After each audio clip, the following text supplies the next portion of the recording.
Are you a fan of Mass Effect?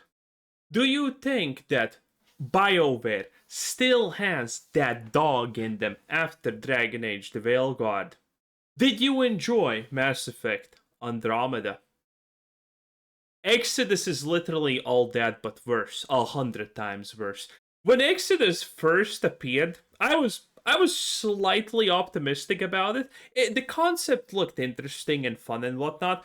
Oh, but the more information we're getting about Exodus, the more hope I honestly have that BioWare somehow magically gonna make Mass Effect 5 and it's not gonna be worse than Dragon Age Veilguard, which is already almost at a 0% probability here. But Exodus, honestly, if you follow gaming news, if you know about the gaming world, you probably wrote off Exodus the moment you heard that Wizards of the Coast are responsible for this IP.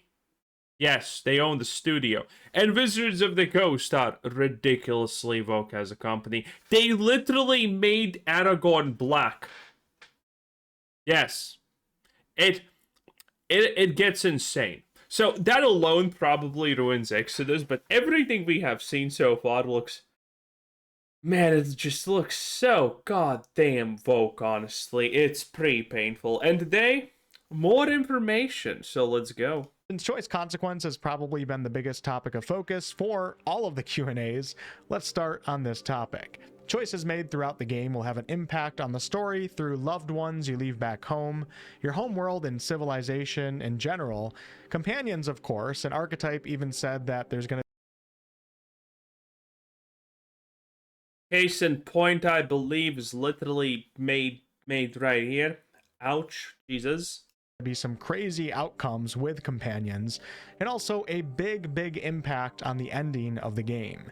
Interestingly enough though, we were also told that our choices will have an impact on progression options for your character.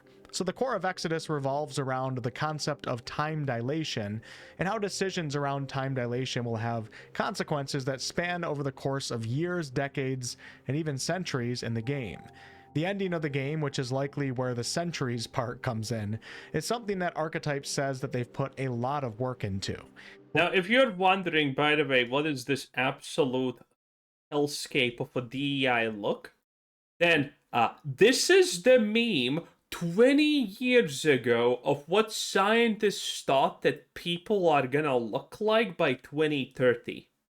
This is a real concept real scientists put forward that all of the people in the world will have already mixed in one superhuman race. I'm not even joking. That was actually a thing some insane scientists believed, okay? But then we didn't have the concept of woke. So this is how you get this design, because keep in mind, in the future, white people don't exist. Beautiful. What was stunning and brave, I honestly will say. A lot of work into. We'll get to see some time jumps where we really get to see the consequences of the choices that we made along the way. So, first of all, making a game where you make a choice and then you jump in 10,000 years in the future and it's like, oh, this is the consequence of your action, doesn't actually feel that impactful most of the time, unless the consequences of the action in this game will literally be, okay, do you establish communism or fascism? Which is it gonna be, King? And that's the consequence. Because no consequence you make is probably gonna be well depicted like decades into the future. It's just kind of really hard to pull off. The concept technically is nice, but it's not really. Also, at the start, what was said about leaving companions behind, that's all gunk. Because it's not an impactful choice to leave a companion behind if they are poorly written.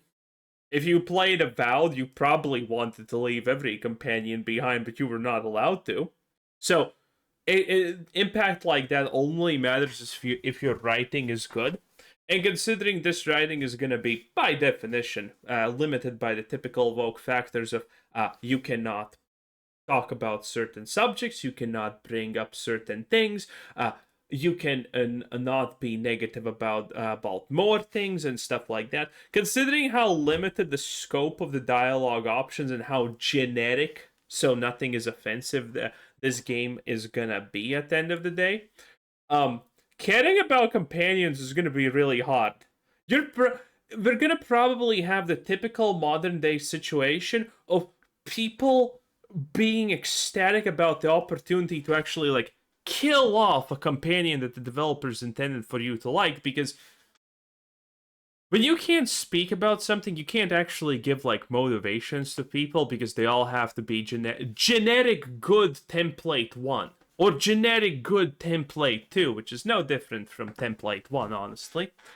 And that's how people in modern day media often actually resonate with the villains, because the villains don't actually have like the most villainistic and super evil thing, because all evil is some kind of gray area most of the time anyway for woke people. So the villain is bad because he wants to save X people by doing something bad or something, typically. And people typically resonate with the villains in these cases, like the Avatar movies.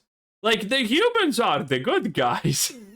There's so many people who believe that, and it makes sense because the villains have motivation. The villains have a goal. The villains explain why it's important to them. While the good guys are like evil, bad. What is evil? We don't really know. It's a gray zone. And that's how everyone typically just ends up rooting for the bad guys, because the bad guys, they're not perfect, but at least they have motivations. While the good guys kind of just exist at the best case scenario. Type says that other Exodus players that you talk with, many of them will have experienced completely different endings from one another. So it's not apparently just small variation endings. We should be expecting some really big differentiations here. Many of you are aware that Matthew McConaughey is playing a part in this game, a character by the name of Cece Orlev, a major character that will be seeing and hearing about the impact of some of our decisions through. And this character is said to be some sort of mentor character of sorts, and will have a very big presence in the game from the very start to the very end, the epilogue of the game. We're also told to expect a twist of some sorts with this. I was gonna say, is that gonna be the twist villain? I did not know this. Character. I also want to mention that Archetype did confirm that there will be some outcomes that only a small percentage of players will discover, which is certainly music to my ears. We see a lot of that in Baldur's Gate 3. Hopefully they can do some stuff like that. Now, Exodus will not only be a game about our relationships with our companions, though. Romance options have been confirmed for anyone that's wondering. But it's also very much about our relationship with our people. So the player character, June Aslan, is not exactly a normal human. June is half regular human, half celestial. But June is also a child of Orion Aslan. Of course. The mix of everything. The founder of the Aslan dynasty and former ruler of your home planet of Lydon. And although June's half-brother has taken control of the planet, June will still have many ties with important leaders and people of Lydon, and there will be many choices and consequences revolving around that. But back to the topic of time dilation. To keep it simple, when you travel at light speed, the world around you speeds up. So in Exodus, when you choose to travel somewhere far away at close to light speed, years or decades may pass for those that you left back at home. And in this game, home is supposedly the capital city of Persepolis on the planet of Lydon. Persepolis will serve as the major hub of our adventure. Archetype also informed us that when we return home, new characters will be introduced to the game. But they also said that... Okay, there is no world where they don't actually mess this up. Okay, again, I don't know about this stuff that much, but there's no world where they don't mess this up. Because it doesn't matter what kind of plans you have put into place. In 100 years, everything's just toast. Also, if it takes 100 years to travel in that direction and you have space travel, it's arguable if it's even necessary to travel 100 years in that direction, because in those 100 years maybe a breakthrough happens that you can travel faster than 100 years. And in 100 years, if you travel there, will it even matter to begin with? Like, I get the concept. The concept's kind of nice, but You really need to like sell the concept and explain why it's not bullshit, because this sounds like something that is extremely easy to just make completely nonsensical. That there will be a core group of characters that will be with us throughout the journey. Whether they come with us or stay back at home, they'll always be part of the game. Some of our big choices will involve who we decide to take with us on an exodus, as anyone that we don't take will of course age way beyond where we left them. But having this core group of characters despite time dilation will also allow for us to really form emotional connections with characters and have deep foundational relationships. Village? Returning after an exodus, you may also find that your city has evolved, and you'll see how new technology has been integrated into everything from the military to civic structures and so on. All of our choices will not revolve around time dilation though, as there will be plenty of other choices that we'll be making. But so, cybernetically augmented bears, okay? I don't like this. the ones that do revolve around time dilation will be the most significant. Now, before you embark on an exodus, you'll be making many important decisions about your friends, family, and your entire world. Okay. And you'll be making these choices knowing Okay, there's a lot of bad pictures. I'm feeling uncomfortable. that for some of them, you won't see their consequences for years or even decades later in the game. So Archetype is doing this in hopes of giving extra weight to these choices. And although a choice that you make before your first exodus may have big consequences upon your return, that same choice may have even bigger consequences upon your return from your second exodus. So Exodus is said to not be a linear game in terms of how your game plays out, as many choices can lead to a spider web of outcomes, and we the players will have the freedom to explore the Every time you hear something like this, I always assume it's lies first, because there's gonna be so many options. What was the last game where they said there's like a billion trillion? Oh wait, it was the Outer Worlds too, wasn't it? Yeah, it was the Outer Worlds too. They said, oh my god, there's so many branching choices of dialogue. Yeah, and none of them lead anywhere. All of them are pointless. You're literally re-asking the same question in a slightly different tone, pretty much. So, all of a billion dialogue options don't actually make the game better if the dialogue is meaningless. galaxy the way that we want to explore it. Do not expect broad open world spaces though, as this game is structured around linear story missions, but some of the missions do come with some open exploration, specifically on a few of the missions. Oh, by the way, having the feeling that you're actually a part of the world, if you're supposed to like jump in time effectively 100 years plus and plus all the time, that kind of makes it hard to actually care about things, because I mean, you were just there, you did this, and then 5 minutes later on it's 100 years into the future. That's gonna make it really hard to actually care about the world in general, because if you don't like it, why just not jump 100 years into the future? Like, see if it gets better, honestly. Like, you can just run away from your problems, technically, forever at that rate. On your home planet. So Archetype is really trying to make every mission that you go on be filled with content that is meaningful and has real significance, rather than you wandering around. Oh yeah, and the savior of the whatever humans is pretty much empowered vomit, by the way. In meaningless spaces. We're also told that there will be a few cases where we can choose the order in which to tackle story missions and side quests, but that this is not a sandbox type of game. If you're looking for a comparison, Archetype did say that we could potentially think of Knights of the Old Republic or the original Mass Effect. In Exodus, you'll be on specific missions offered across the entire galaxy, with your main purpose being to uncover exotic remnant artifacts. And if you don't know what remnant artifacts are, just think of them as technology from tens of thousands of years in the future. And your goal will be to bring these artifacts back to your home world to hopefully find ways to use them to cure your planet from something that's called the rot.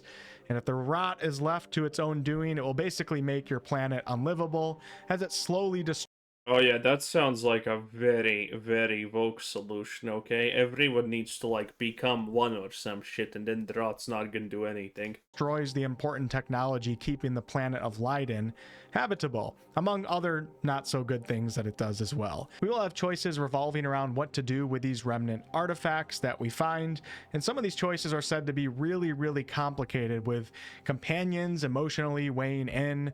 Your people may approve or disapprove of using an artifact in a certain way, etc. Some of these choices may include That does sound good. But again, I mean, all the stories sound good. I can literally probably make something up on the spot in a matter of 5 minutes that sounds kinda good. But what matters is the execution.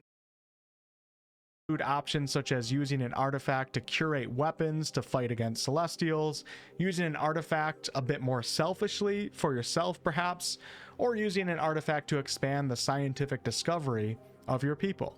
A couple quick examples of some That sounds way too many choices that would impact the game too much in the future. There is no way to account for all of this unless it is Baldur's Gate 3, okay? So that sentence alone makes this either better than Baldur's Gate 3 in choice making and ability to make decisions, or it makes it that this game doesn't really have real consequence and everything is just, a giant fugazi. remnants are relativistic purgator or something like that, protomatter, and hell of liquid walls.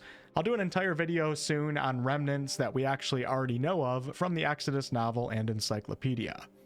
Expect a mix of missions from exploring the mysteries of the ancient celestial history on your home world of Leiden, missions that will take you into your local star system, and interstellar missions that take you to distant star systems. Side quests are said to not be filler content, but they are optional, such as how deep you want to dive into a particular companion, their story, and their progression. I like how he needs to remove the hood for added coolness effect. I'm actually him, and I need to save the Vomit power. And let's say if you don't really like a companion, you don't necessarily have to do all that with that companion. Archetype also talked about how the first chunk of the game will take place on the human planet of Leiden, and that this will be the part of the game where you'll really learn about your home, your people, and garner relationships with NPCs, etc. Yeah, that's not gonna matter a lot because 100 years later, they're all dead anyway. So I'm assuming that after this initial section on Leiden, that's probably when we'll start getting more of that feeling of freedom and perhaps space exploration. Wow, what an asshole. He just literally took this woman's freedom of choice away from her, off with his head. Will open right up. The story is meant to start at a very personal human level, but become very epic and grand by the end. Okay. The inspirations behind James Olin creating Exodus, and James is the studio head and co-founder of Archetype, was him wanting to bring the concept of time dilation to players in a video game, and having those consequences being very... Okay. We're skipping that. This is based on real-life science, or shall I say...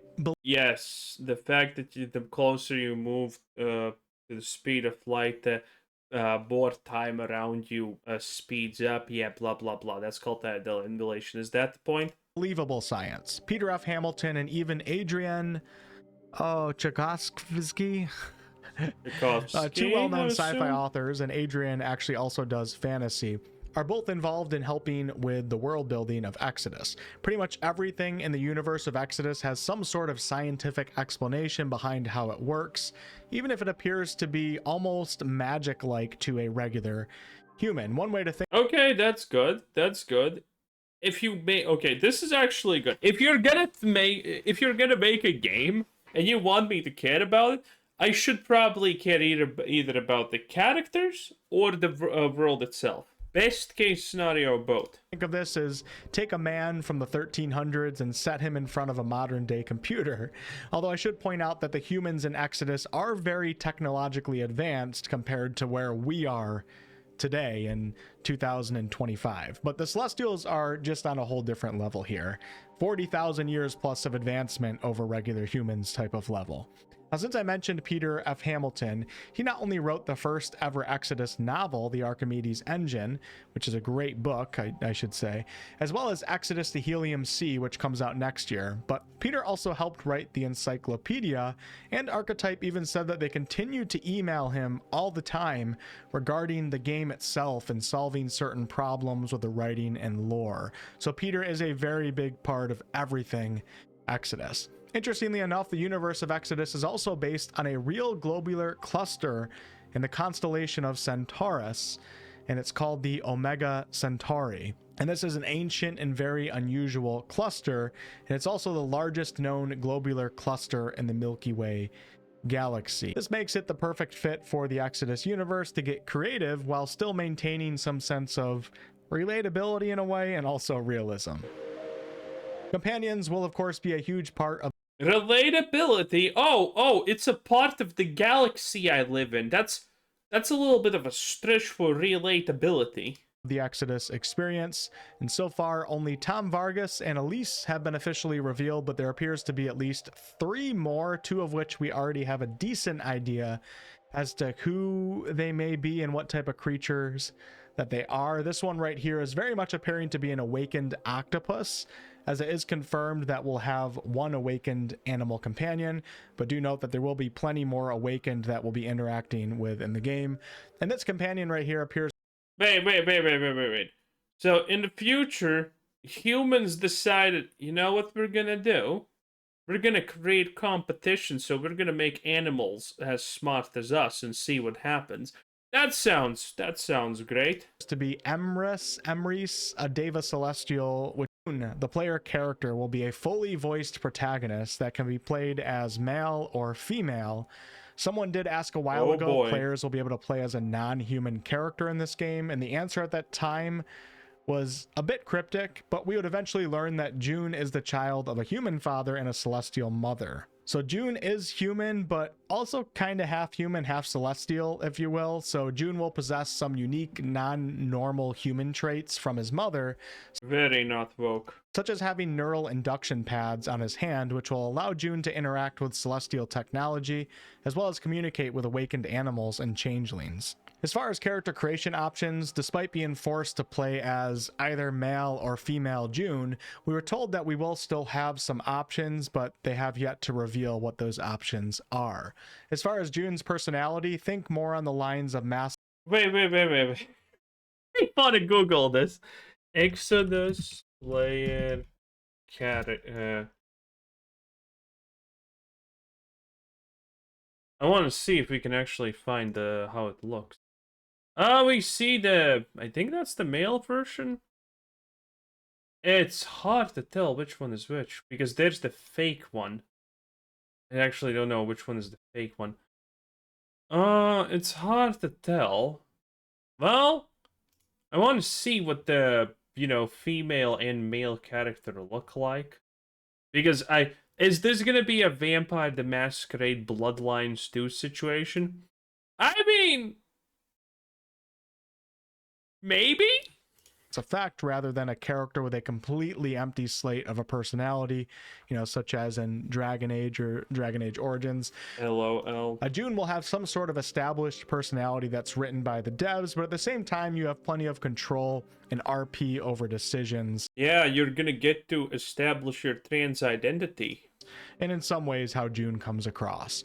Now, character progression of June will include some skill trees and progression paths, but on top of that, options all quite well. Celestials are the descendants of the first humans that left Earth that settled the Centauri cluster, and they evolved over tens of thousands of years into various divergent aliens, you could say.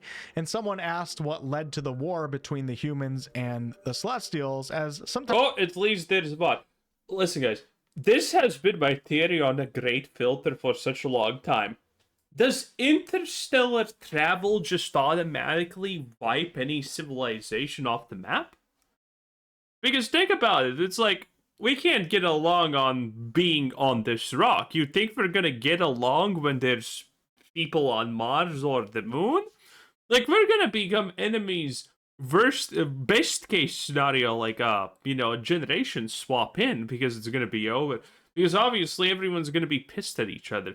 So, is interstellar travel literally actually the great filter that is going to wipe us out? Because the moment we just leave the planet, it's like, okay, congratulations, you who left 3 seconds ago, now you're the enemy? And they would think the same back to you? Sometimes the story presentation does make it seem like there's some sort of war going on. Now, James, however, made sure to clarify a few things here, though, and said if there was an all-out war, humans would lose instantaneously, as the Celestials possess technological prowess that far exceeds anything that humans have. So Exodus is more so a story about humans being at the bottom of the food chain in the galaxy. This also doesn't actually make a lot of sense, because this is one thing that a lot of people think, oh, if we're gonna leave Earth, all the smart people are gonna be taken and chosen over the stupid people. Well, actually, no. Why the hell would you ever pick a scientist to go on an expedition, on a, survival arc expedition type of deal scenario? It's useless. Because you're not going to be discovering new shit. You're not going to be trying to break open the secrets of whatever. You're going to be trying to survive. So, someone whose speciality is maybe finding out some kind of cool new technology that possibly could be useful, very, very not actually useful in a real Exodus situation. So, the Exodus ships, if they ever happen, they're going to be boarded with normal people, and the smartest people amongst them typically are going to be people who literally know how to maintain the shit and pass down the knowledge that they have about maintaining the stuff that you already have. You're not going to be concentrating on finding new technologies forever. Galaxy and trying to survive that rather than being at, all-out war with Celestials. We know for a fact that we'll be interacting. And this is a pretty much always existent trope in games, media, and whatnot. Oh, these people went away from Earth. They landed on this planet, and now they're fucking like really smarter than the humans for no reason at all. Honestly, typically, if there is a reason, it's like they have this mineral. It's called spacinum, and well, it doesn't really do a lot. It's like more durable than steel or something, and that's how they got really smart. That's typically the level of bullshit that, these stories go for. In any case, pretty interesting, I guess. Wolfheart FPS, 10 out of 10. Bye.